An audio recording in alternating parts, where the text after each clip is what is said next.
5 కోట్ల పైచిలుకు ప్రజలు ఆశల్ని ఆకాంక్షల్ని ముందుకు తీసుకువెళ్తూ వారి కష్టాలకి కన్నీళ్ళకి పరిష్కార మార్గాలను వెతకడానికి 164 మంది సభ్యులున్న ఎన్డీఏ కూటమిని తన అపారమైన 4 దశాబ్దాల రాజకీయ పాలనానుభవంతో రాష్ట్ర విభజన సమయం నుంచి గత ప్రభుత్వ అవినీతి అరాచక పాలన వల్ల వచ్చిన వారసత్వ సమస్యలన్నింటినీ పరిష్కరిస్తూ సంక్షేమంతో పాటు ఆంధ్రప్రదేశ్ అభివృద్ధి పదం వైపు నడిపిస్తున్న గౌరవ ముఖ్యమంత్రి శ్రీ నారా చంద్రబాబు నాయుడు గారికి నా హృదయపూర్వక నమస్కారం.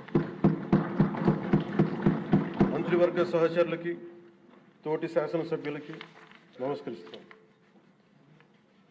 ఇంకో 3 నెలల్లో 2 సంవత్సరాల పాలనని పూర్తి చేసుకోబోతున్న ఎన్డీఏ ప్రభుత్వం చాలా కాల పరీక్షలను తట్టుకొని ఒక అరాచక పాలన ఎదుర్కొని ఎన్నికల సమరంలో విజేతగా నిలబడింది. మనల్ని గెలిపించి ఈ నేలకి సేవ చేసిన భాగ్యం కలిగించినందుకు 5 కోట్ల రాష్ట్ర ప్రజలకు కృతజ్ఞత చేతులెత్తి నమస్కరిస్తున్నాను.